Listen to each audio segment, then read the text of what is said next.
Welcome to మెగానన్ TV బన్నీ topic.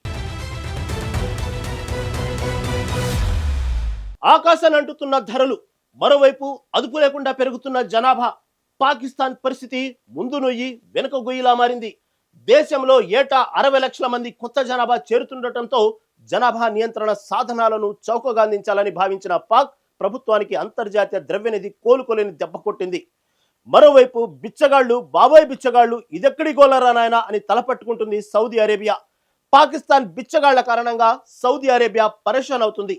ఈ సమస్యను ఎలా పరిష్కరించాలో తెలియక సతమతం అవుతుంది. ఇది పాక్ పరిస్థితి.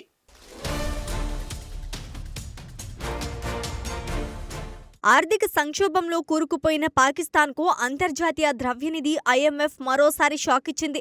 దేశంలో విపరీతంగా పెరుగుతున్న జనాభాను అరికట్టేందుకు గర్భనిరోధక సాధనలపై పన్ను మినహాయింపు ఇవ్వాలన్న పాక్ ప్రభుత్వ అభ్యర్థనను ఐఎంఎఫ్ నిర్మోహమాటంగా తిరస్కరించింది. పన్ను వసూళ్లలో ఎలాంటి రాజీ పడకూడదనే ఉద్దేశంతో కండోమ్లపై విధిస్తున్న 18% జీఎస్టీని తొలగించేందుకు ద్రవ్యనిధి మొండికేసింది. ప్రస్తుతం పాకిస్తాన్ ఐఎంఎఫ్ నుంచి పొందుతున్న బెయిల్అవుట్ ప్యాకేజీలో భాగంగా కఠినమైన నిబంధనలను అమలు చేస్తోంది. ఈ క్రమంలో గర్భనిరోధక సాధనలపై పన్ను తగ్గిస్తే రాబడి లక్ష్యాలు దెబ్బతింటాయని ఐఎంఎఫ్ అభిప్రాయపడింది. ఒకవేళ రాయితీలు ఇవ్వాలనుకుంటే వచ్చే బడ్జెట్ వరకు వేచి చూడాలని స్పష్టం చేసింది. ఇలాంటి మినహాయింపులు ఇస్తే పన్నుల అమలు యాంత్రాంగం బలహీనపడుతోందని, పైగా ఈ వస్తువుల అక్రమ రవాణా పెరిగే ప్రమాదం ఉందని ఐఎంఎఫ్ హెచ్చరించింది. కేవలం కండోమ్లే కాకుండా మహిళలకు అవసరమైన శానిటరీ ప్యాడ్లు, శిశువుల డైపర్లపై కూడా పన్ను రాయితీలు ఇవ్వడానికి ఐఎంఎఫ్ అంగీకరించలేదు. Pak federal board of revenue పంపిన ఈ ప్రతిపాదనల వల్ల దాదాపు 400 నుంచి 600 మిలియన్ పాకిస్తాన్ రూపాయల ఆదాయం తగ్గుతుందని అంచనా వేసి ఆ ప్రతిపాదనలో తిరస్కరించింది.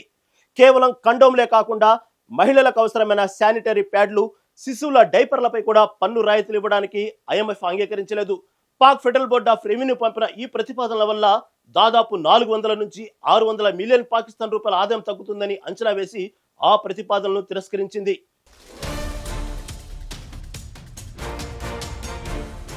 ప్రపంచంలో అత్యంత వేగంగా జనాభా పెరుగుతున్న దేశాల్లో పాకిస్తాన్ ఒకటి. ప్రస్తుతం అక్కడ ఏటా దాదాపు 60 లక్షల మంది జనాభా అదనంగా చేరుతున్నారు. జనాభా వృద్ధి రేటు 2.55% ఉంది. ఈ పెరుగుదల వల్ల ప్రభుత్వ సేవలు, సామాన్యుల ఆదాయాలపై తీవ్ర ఒత్తిడి పెరుగుతోంది. ఇలాంటి సమయంలో గర్భనిరోధక సాధనలను చౌకగా అందించాలని ప్రభుత్వం భావించింది.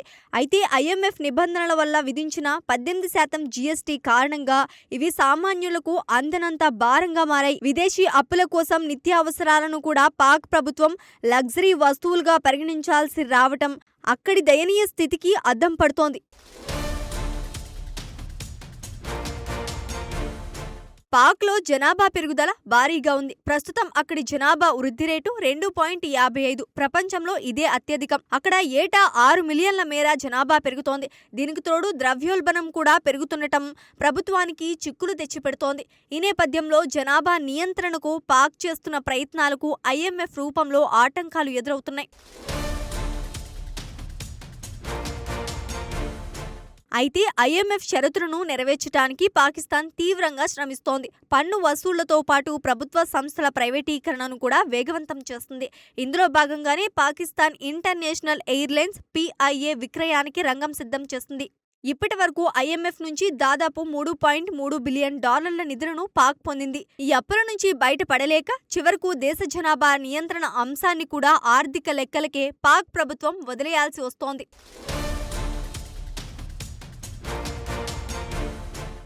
ఇదంతా ఒక లెక్కైతే పాకిస్తాన్ బిచ్చగాళ్ల కారణంగా సౌదీ అరేబియా పరేషాన్ అవుతుంది. వీసా ఆంక్షలు ఉన్నాయి, నో ఫ్లై జాబితాలు ప్రకటించారు, విదేశాల బహిష్కరణలు ఉన్నాయి. అయినప్పటికీ పాకిస్తాన్ బిచ్చగాళ్లు తగ్గేదేలే అంటున్నారు. యథేచ్ఛగా విదేశాల్లో భిక్షాటన చేస్తూనే ఉన్నారు. మరీ ముఖ్యంగా సౌదీ అరేబియాలో పాక్ బిచ్చగాళ్లు పెద్ద తలనొప్పిగా మారారు. 2 ఇస్లాం పవిత్ర స్థలాలు మక్కా, మదీనా ఉన్న సౌదీ అరేబియా ఇటీవల తన దేశం నుంచి 56,000 మంది పాకిస్తాన్లను బహిష్కరించింది. అయినా వారి బాధ తప్పడం లేదు. తమ దేశంలో నేర కార్యకలాపాలకు పాల్పడటం, భిక్షాటన చేస్తున్నారనే కారణంతో గత నెలలో UAE చాలా మంది పాకిస్తాన్లకు వీసాలు సైతం ఆపేసింది.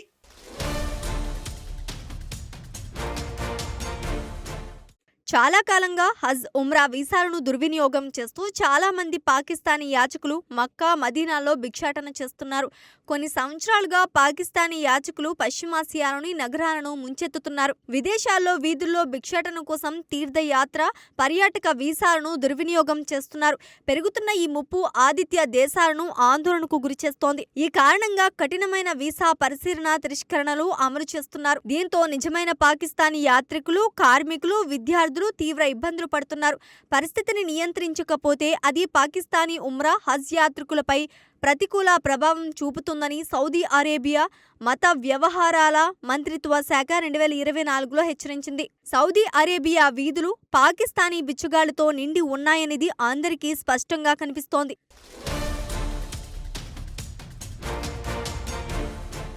అక్రమ వలసలు, భిక్షాటన బృందాలు ప్రపంచవ్యాప్తంగా పాకిస్తాన్ ప్రతిష్టను తీవ్రంగా దెబ్బతీశాయని పాకిస్తాన్ సరిహద్దు నియంత్రణ భద్రతా సంస్థ federal investigation agency FIA chief Rifat Mukhtar వాపోయారు.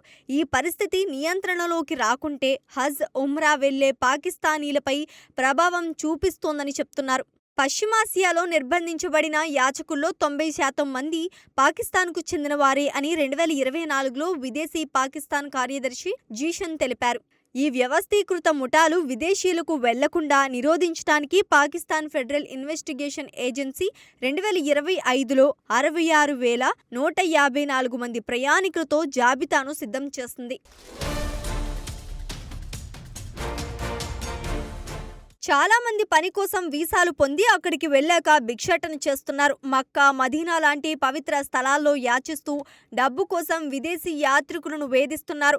బాధితుల అపరాధ భావనను రెచ్చగొట్టి వారి నుండి డబ్బును రాబట్టడం తెలిసిన నేర్పరి మోసగాళ్లు అని పాక్ బిచ్చగాళ్లను అభివర్ణించారు. ఒక్క సౌదీ అరేబియాలోనే కాదు, UAE, కువైట్, అజర్బైజాన్, బహ్రెయిన్ సహా అనేక పశ్చిమ ఆసియా దేశాలలో పాకిస్తానీ బిచ్చగాళ్లు కనిపిస్తారు.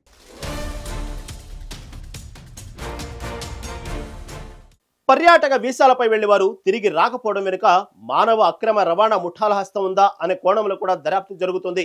మరోవైపు IMFతో చిక్కులు, అధిక కండోమ్స్ ధరలతో పాక్ సతమతం. ఇది పాకిస్తాన్ పరిస్థితి. ఇటు పరువు పోయే, అటు 56,000 మంది పాకిస్తాన్ బిచ్చగాళ్లను సౌదీ అరేబియా బహిష్కరించింది. ఇది పాకిస్తాన్ పరిస్థితి.